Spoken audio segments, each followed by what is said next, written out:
Halo Sobat Nobar, selamat datang di Nobar. Kembali lagi bersama saya Tobi yang kali ini akan membawakan film berjudul Assassination Game yang dirilis pada tahun 2011.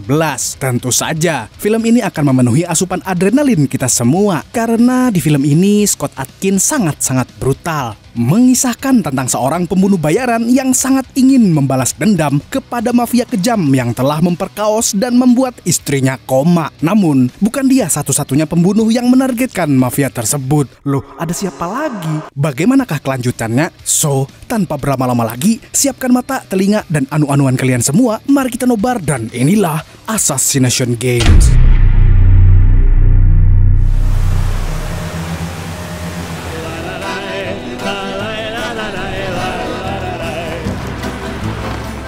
Film dibuka dengan sebuah pesta pernikahan mewah dari putri pengusaha kaya raya. Pengusaha itu bernama Ivan.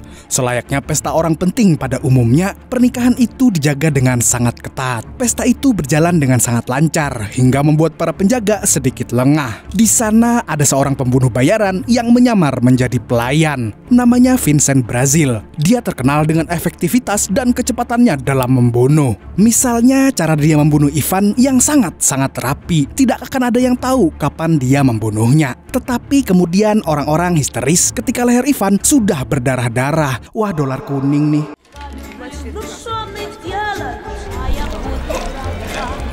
Иван Борисович!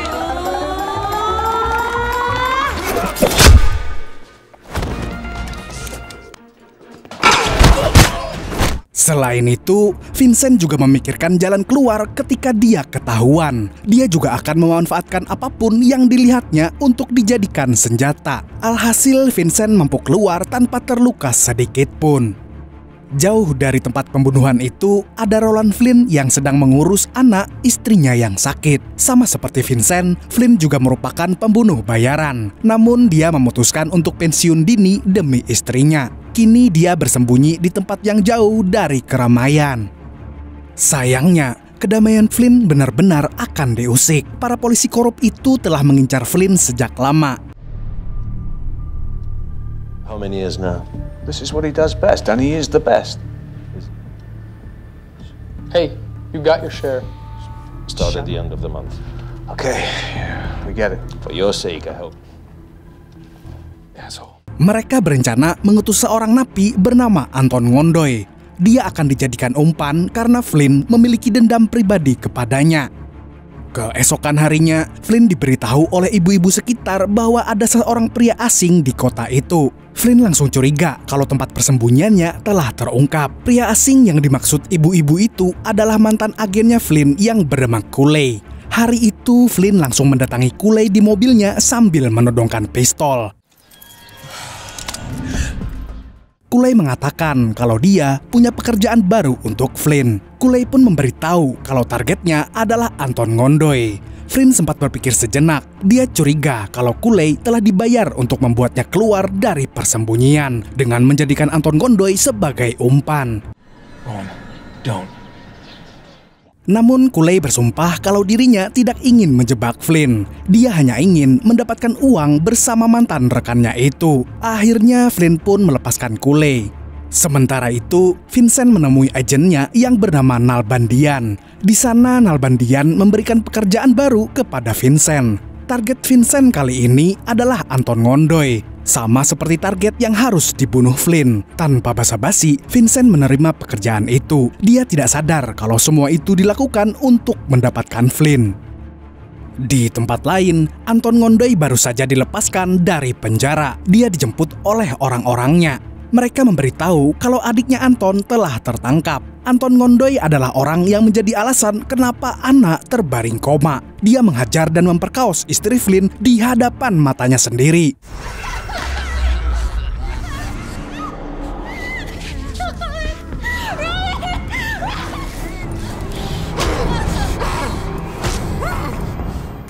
Hal itu membuat Flynn menjadi sangat dendam kepada si Anton Ngondoy. Itulah kenapa Flynn kini menjadi bimbang. Dia bimbang antara keluar dan membunuh Anton atau diam saja menjaga istrinya. Kedua pilihan ini sebetulnya sama-sama beresiko, karena pada akhirnya mereka yang akan mendatangi Flynn dan melukai istrinya.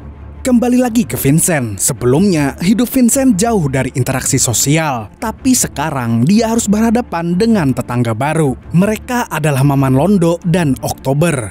Maman adalah seorang ngucik yang kasar dan Oktober adalah salah satu gadis encerit-enceritan yang dia jual. Apapun itu, Vincent terlihat tidak begitu peduli dengan kehadiran mereka. Di sisi lain, Flynn semakin dihantui oleh masa lalu. Dia terus teringat kejadian yang menimpa istrinya dan muka jelek si Anton yang terus ada di bayangannya itu. Flynn pun akhirnya menelpon Culey dan menerima pekerjaan itu. Awalnya Culey mengabaikannya karena Flynn terlambat mengkonfirmasi. Lagi pula, uang yang membayarnya sudah tidak ada. Namun Flynn tetap ngotot dan mengatakan kalau ini bukan soal uang. Mendengar hal itu, Culey pun akhirnya mengiyakan permintaan Flynn. Singkat waktu, Flynn segera menyiapkan peralatannya dan uang yang cukup. Setelah itu, dia tidak lupa memasang kamera tersembunyi untuk tetap bisa mengawasi istrinya dari kejauhan. Dia juga meminta tolong kepada orang yang dia percaya untuk menjaga anak selama dia pergi berburu. Flynn langsung bertemu Culey ketika tiba di kota. Dia akan membunuh dengan metode tembak jitu. Culey kemudian menanyakan lagi apakah Flynn benar-benar akan melakukannya. Flynn pun menjawab tanpa ragu bahwa dia akan melakukan pekerjaan itu. Dan ketika Flynn sudah siap menembak Anton Ngondoy, tiba-tiba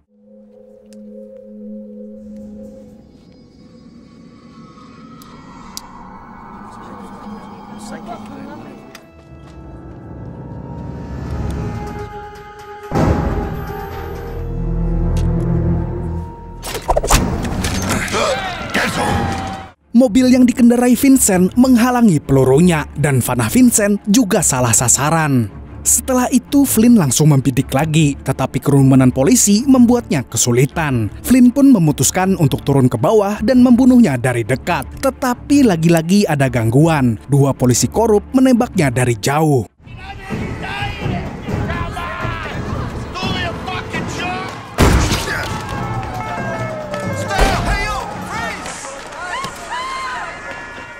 Polisi yang ada di situ pun langsung bertindak. Flynn langsung lari ketika polisi menyadari keberadaannya. Untungnya dia berhasil meloloskan diri. Setelah itu, lukanya langsung diobati oleh Culey. Flynn kemudian menanyakan kepada Culey mengenai pabrik yang dimiliki oleh sepupu Anton. Entah apa rencananya, yang jelas Flynn belum menyerah. Sementara itu, Anton Ngondoy merasa sangat geram karena adiknya terbunuh oleh panah Vincent. Dia menyuruh anak buahnya untuk mencari tahu dua orang yang telah membuat adiknya tewas itu. Di sisi lain, Vincent sama sekali tidak terlihat stres karena kegagalannya tadi. Dia justru lebih stres mendengar kebisingan dari luar apartemennya. Suara berisik itu berasal dari Maman Londo yang sedang menyiksa Oktober. Vincent pun berusaha menghentikannya dengan kata-kata. Namun si Londo hanya mengabaikannya. Hal itu pun membuat Vincent sedikit marah. Lalu inilah yang terjadi. Go and cool off. Vincent pun menyuruh si Londo untuk pulang. Sementara itu, Vincent kembali masuk dan hendak memainkan biolanya lagi. Tetapi dia terganggu oleh suara berisik Oktober yang terkunci dari luar.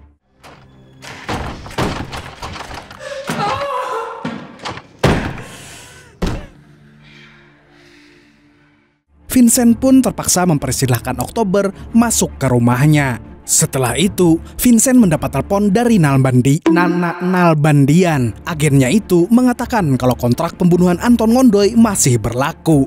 Namun Vincent protes kepada Nalbandian karena kehadiran pihak ketiga, yaitu Flynn. Nalbandian mengatakan kalau dia juga tidak menduganya. Dia menjelaskan kepada Vincent kalau Flynn berada di sana atas dasar dendam pribadi, bukan benar-benar pekerjaan profesional. Setelah menjelaskan itu, Nalbandian menyuruh Vincent kembali bekerja. Saat hendak pergi, Oktober memohon kepada Vincent kalau dia ingin menginap semalam. Dia tidak mau pulang dulu. Vincent pun mengizinkannya, tetapi hanya sampai besok pagi. Kemudian kita beralih lagi ke Flynn yang sedang mengintai pabrik milik sepupu Anton Ngondoy. Setelah meyakinkan diri, Flynn langsung berlari dan satu dua kacung pun tumbang. Tak lama kemudian muncul seseorang dari dalam pabrik. Dan tanpa dia sadari, tiba-tiba Flynn melayangkan tendangan pengocok bumi ke arahnya.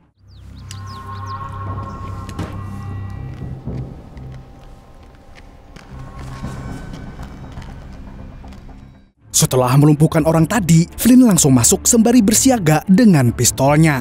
Dia menyusuri pabrik itu dengan berjalan pelan-pelan. Kemudian Flynn menyadari kalau di sana ada orang lain.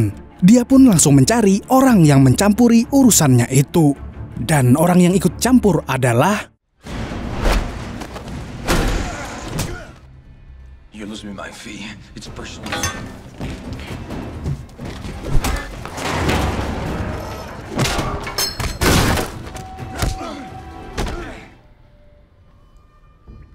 Setelah bertarung dengan sengit, akhirnya Flynn dan Vincent pun bernegosiasi. Flynn mengatakan kalau ada baiknya mereka bekerja sama membunuh Anton Ngondoy. Lagi pula Flynn sama sekali tidak butuh uang. Dia hanya ingin membalaskan dendamnya.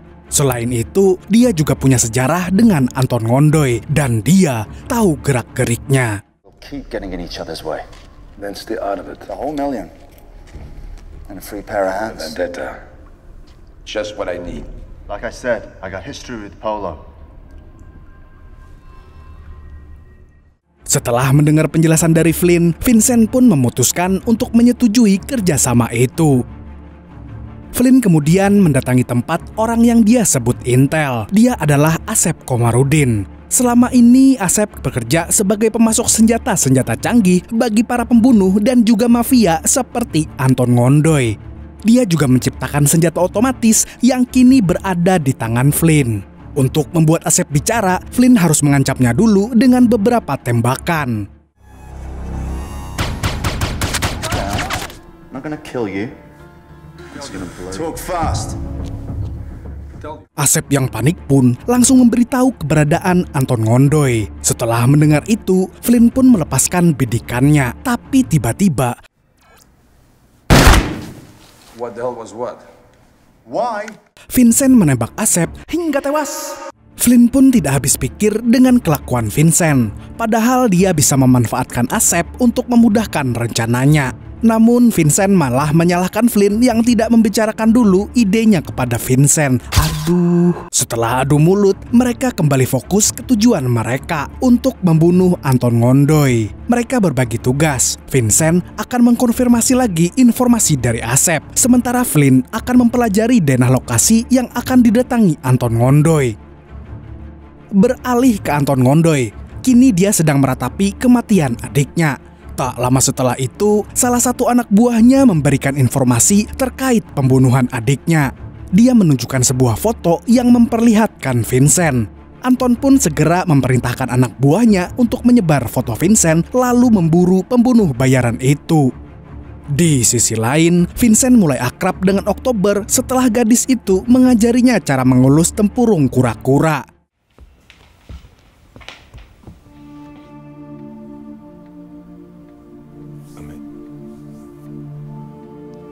Wait. Selain itu, Vincent juga merasa iba dengan apa yang gadis itu alami. Vincent pun tidak jadi menyuruhnya pulang. Dia bahkan mengobati luka cambuk di punggung gadis itu. Kimochi. Sementara itu, Kulei meminta Flynn untuk pulang saja dan menjaga Anna. Dia punya firasat buruk kalau rencana Flynn akan berakhir dengan kegagalan. Menurutnya, bekerja sama dengan pembunuh lain yang memiliki kontrak eksklusif akan sangat beresiko tinggi. Namun karena Flynn ngotot, Kulei pun mau tidak mau harus membantunya. Untuk melancarkan rencananya, malam itu Flynn menyelinap ke rumah Blanchard, yaitu polisi yang sengaja membebaskan Anton Ngondoy untuk memancing Flynn. Flynn pun menodongkan pistol dan mengancam akan membunuh Blanchard kalau dia merusak rencananya lagi. Singkat waktu, Blanchard marah-marah di depan bawahannya. Dia ingin mereka segera membunuh Flynn dalam waktu paling lambat 2 hari. Uncle Mutu dan Raju pun pusing 7 keliling melihat kelakuan atasannya itu. Sementara itu, Anton Ngondoy mendatangi tempat Nalan Bandian bersama para anak buahnya. Dia ingin informasi mengenai Vincent. Dia juga mengancam akan melukai Nalbandian. Namun mafia itu salah mengancam orang. Nalbandian pun menyuruh semua pembunuh bayarannya keluar. Godfrey, I see that your schemes. EU and the US governments, no strings attached except a one-way ticket to it. Fully. Anton pun terkejut melihat banyaknya pembunuh bayaran Nalbandian. Selain itu, di sana juga ada Uncle Mutu. Dia ingin bekerja sama dengan Anton Ngondoy dan Nalbandian untuk menangkap Flynn. Anton pun menyetujuinya, asalkan Nalbandian mau menyerahkan Vincent. Bagi Nalbandian yang mata duitan, ini kesempatan untuknya memoroti mafia itu. Dia tidak peduli dengan Vincent, karena yang terpenting adalah siapa yang punya uang lebih banyak. Cuan, cuan, cuan. Tak lama setelah itu, Anton Ngondoy berhasil menangkap Kulei. Tapi Kulei tidak semudah itu membuka mulut. Dia bahkan sempat menghina Anton dengan sebutan budak. Karena tersinggung, Anton pun langsung mengambil cutter dan...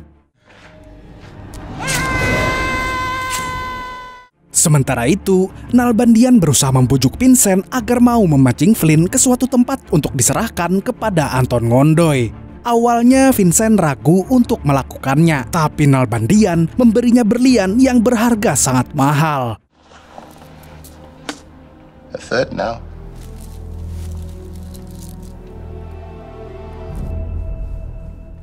Karena merasa puas dengan bayarannya, Vincent pun menerima kesepakatan itu.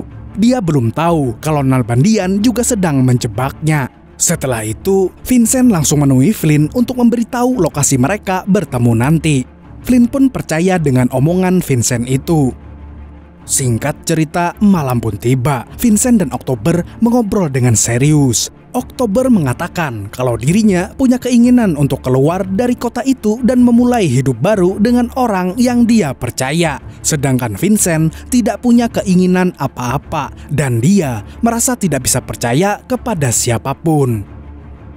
Di sisi lain, Anton Ngondoy kedatangan tamu yang tidak lain tidak bukan adalah Maman Londo. Dia mengatakan kalau dia bertetangga dengan Vincent dan siap membantu Anton sepenuhnya. Keesokan harinya, Vincent bersiap untuk melakukan misinya. Namun ada yang berbeda dari biasanya. Kali ini dia berpamitan dengan layak kepada Oktober. Dia juga mencium gadis itu walaupun dengan sangat canggung. Tak lama kemudian, misi pun berlangsung. Vincent bertugas mengawasi keadaan di bawah, sementara Flynn bagian tembak-menembak. Namun Flynn tidak sadar kalau dia sedang dijebak.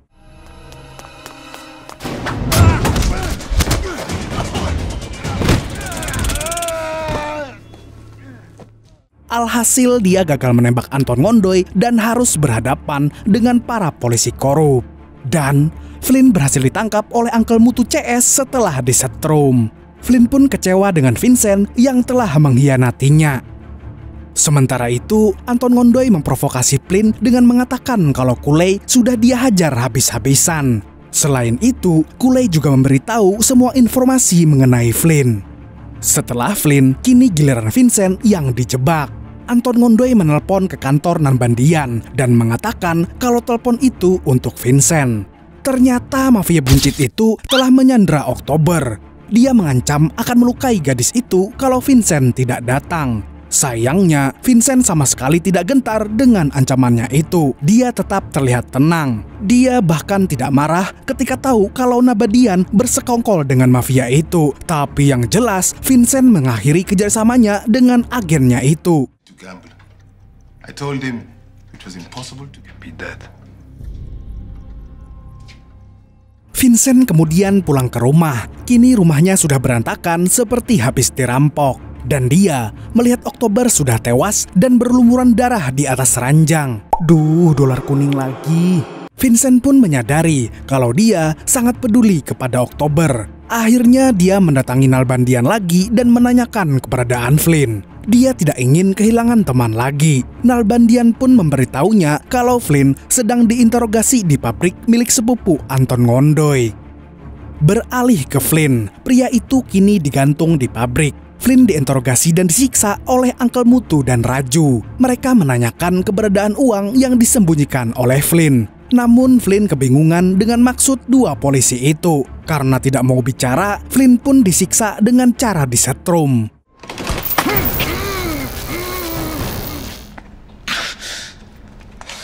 Semakin disiksa, Flynn justru semakin tidak merasakan sakit. Dia juga kembali terbayang saat istrinya disakiti oleh Anton Ngondoy. Hal itu membuatnya lebih berani untuk melawan Uncle Mutu. Dia bahkan mengatakan kalau uangnya sudah dihabiskan, meskipun dia tidak tahu uang apa yang dimaksud. Uncle Mutu pun murka dan menyuruh bawahannya untuk membunuh Flynn. Namun tiba-tiba, I'm not going out there. What? Uncle Mutu CS pun langsung gelagapan. Dan selagi mereka panik, ada serbuan tembakan dari atas yang membuat mereka semua terbunuh. Dan hanya tersisa si Raju.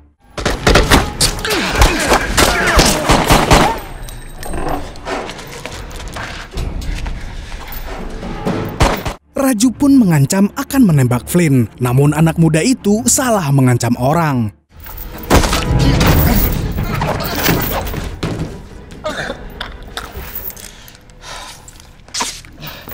Flynn pada akhirnya bisa melepaskan ikatannya dan menghajar si Raju.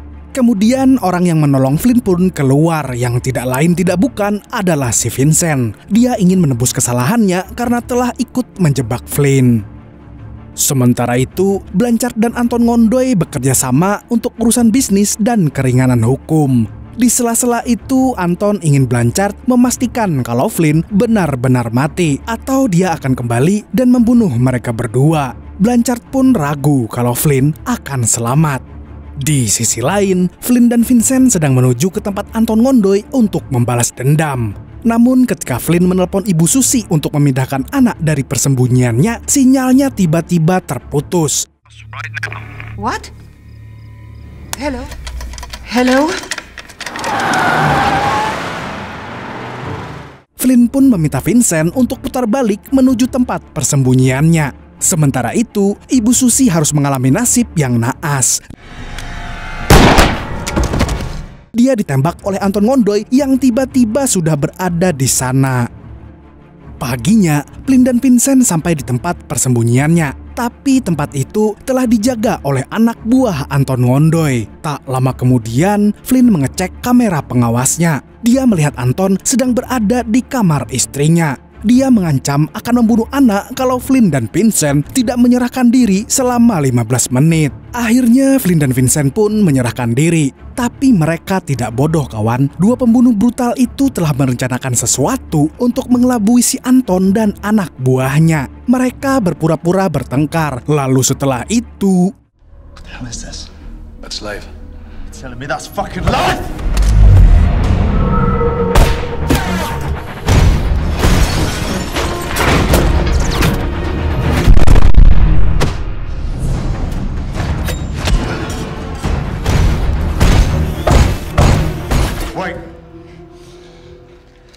Rencana itu berhasil menghabisi semua anak buah Anton yang ada di dalam. Mereka sengaja membiarkan Anton hidup agar Flynn bisa membalaskan dendamnya dengan layak. Flynn memaksa Anton Ngondoy meminta ampun kepada istrinya. Anton pun melakukannya sesuai kata Flynn. Namun...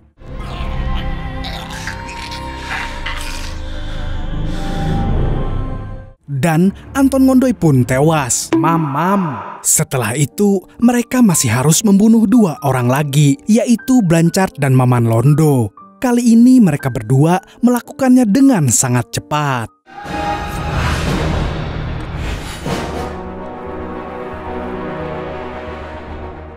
Di akhir film, Roland Flynn memutuskan untuk menjalankan operasi medis untuk anak, dibantu oleh seorang dokter paling kompeten di sana. Sementara itu, Vincent kembali ke gereja untuk mendoakan mendiang Oktober. Walaupun singkat, perempuan itu telah memberi perubahan yang sangat besar dalam hidupnya. Dan film pun tamat dengan happy ending. Film ini mengajarkan kita untuk tidak gampang percaya dengan orang lain. Manusia bisa berkhianat kapanpun mereka mau. Dan tidak ada yang bisa mengontrol pikiran manusia. Dan salah satu manusia yang sebaiknya jangan dipercaya adalah Agent MLM. Jauhi mereka demi kesehatan mental dan keuangan Anda. Itu segitu dulu untuk hari ini. Saya Tobi mewakili orang-orang yang suka baca komposisi sampo kalau lagi BAB, mengucapkan sampai jumpa di video selanjutnya dan kamsya. Nah, sudah panjang belum durasinya? Masih kurang kayaknya nih. Gimana kalau nobar upload alur cerita film series? Ayo gimana? Ada yang mau nggak nih? Komen ya. Series apa aja yang pengen kalian tonton? Durasinya kalau bisa yang 4 jam. Biar YP tetangga ada gunanya. Nah, hanya tak ingat, kada bosan-bosannya menyapa bubuhan Banua Berataan di sini nah. Saya pamit undur diri dulu. Assalamualaikum warahmatullahi wabarakatuh. Lanjut ngudut.